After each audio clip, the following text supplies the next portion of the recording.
Can I submit 2 application forms for 2 courses at a time?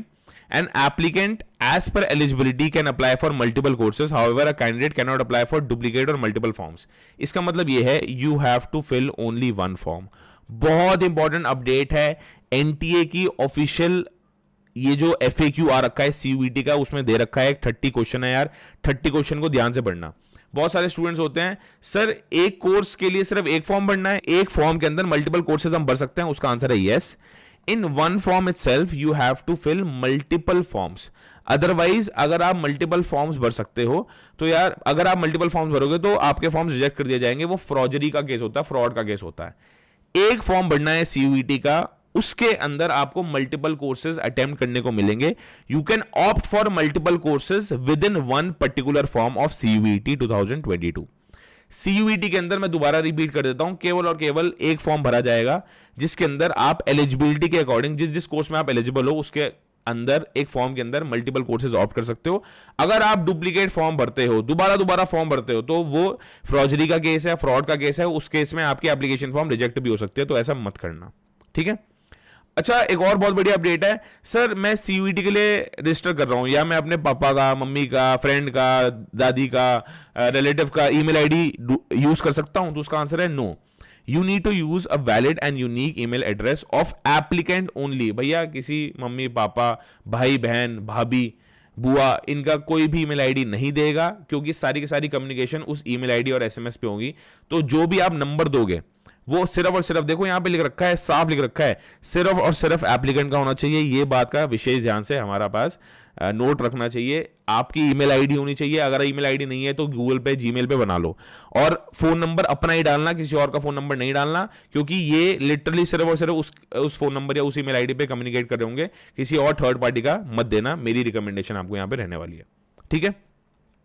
अच्छा, what documents और certificates do I need to upload along with the application form? बहुत important समझो. Candidates need to upload scanned images. पहली बात तो सारा का सारा प्रोसेस ऑनलाइन है, समझो. 32 क्वेश्चन पे मैं रीड कर रहा हूं.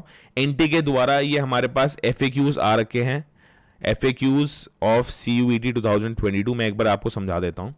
आपको कौन कौन से डॉक्यूमेंट्स या सर्टिफिकेट अपलोड करने हैं एप्लीकेशन फॉर्म में, वो उन्होंने कुछ यहाँ पे लिस्ट दी है.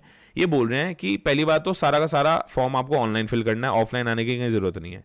आपको अपने पासपोर्ट साइज फोटोग्राफ और सिग्नेचर को डिजिटल फॉर्म में रख लेना है. मतलब एक प्लेन पेपर पे साइन करो और उसकी फोटो क्लिक करो. कैम स्कैनर या कोई भी बड़ी सारी यार आपके पास एप्लीकेशन होती है, फोन के अंदर ही उसकी crystal clear picture blank A4 size sheet पे करना. यार तुम्हारा वो बेटर दिखेगा. आपके पास अगर फोटो कॉपी, अगर आपके पास हार्ड कॉपी है अपनी पासपोर्ट साइज फोटो की, वो भी ऐसे क्लिक करके आप क्या कर सकते हो, आप अपने पास एज एन इमेज सेव कर सकते हो. पासपोर्ट साइज फोटो, सिग्नेचर आपको अपलोड करनी है, स्कैन इमेजेस आपको अपलोड करनी है, तो वो बना के आप रख लो. Certificates are required to be uploaded along with application form at the time of online submission. क्या है, आपका कास्ट सर्टिफिकेट होना चाहिए. और क्या होना चाहिए, कैटेगरी सर्टिफिकेट होना चाहिए. अगर आप PWD कैटेगरी से हो तो वो आपके पास सर्टिफिकेट होना चाहिए.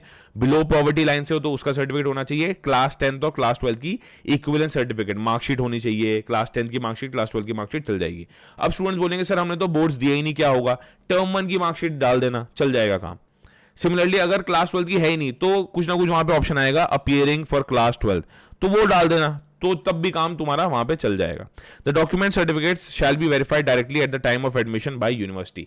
यूनिवर्सिटी वेरीफाई करेगी, एनटीए वेरीफाई नहीं करेगी. तो यार इस बात का विशेष दौर से ध्यान रखा जाए. बहुत ही की पॉइंट है ये कि आपको जितने भी सर्टिफिकेट्स है वो आपकी सेपरेट यूनिवर्सिटीज टारगेट कर रही होगी, सेपरेट यूनिवर्सिटीज आपके वेरीफाई कर रही होगी, कोई भी घपला ना हो. अब मैं एक बार समराइज कर देता हूं. आपको क्या चाहिए, scanned images of your passport size photo. अगर फोटो हार्ड कॉपी में ये नहीं खिंचवानी भी है तो खिंचवा लो यार, एक बार ही खिंचवानी होती है. जिससे खिंचवा रहे हो वो आपको ईमेल आईडी पे वो जो कॉपी होती है, डिजिटल कॉपी उसको बोलते हैं पासपोर्ट साइज फोटो की, वो भी भेज देगा. अगर आपके पास हार्ड कॉपी वो प्रिंट करके दे रहा है आपको, तो उसको रखना टेबल के ऊपर और ऐसे फोन लेके उसको खींच लेना, ताकि वो तुम्हारे पास एक डिजिटल कॉपी में भी मिल जाए. क्यों? क्योंकि तुम्हें स्कैन इमेजेस अपलोड करनी है कोई भी हार्ड कॉपी नहीं चाहिए अभी, सिर्फ और सिर्फ scan images of certificate, scan images of signature, photograph upload करना है। सर्टिफिकेट्स के बारे में मैं आपको बता चुका हूं, आपके पास पीडब्ल्यूडी का सर्टिफिकेट होना चाहिए, अगर आप उस कैटेगरी के हो तो जनरल कैटेगरी का होना चाहिए, एससी एसटी कैटेगरी का होना चाहिए, जिस भी रिजर्वेशन पॉलिसी के अंदर आप आते हो उसका सर्टिफिकेट होना चाहिए। अगर आप बीपीएल, बिलो पॉवर्टी लाइन हो, तो उसका सर्टिफिकेट होना चाहिए, और क्लास 10th और क्लास 12th की मार्कशीट होनी चाहिए।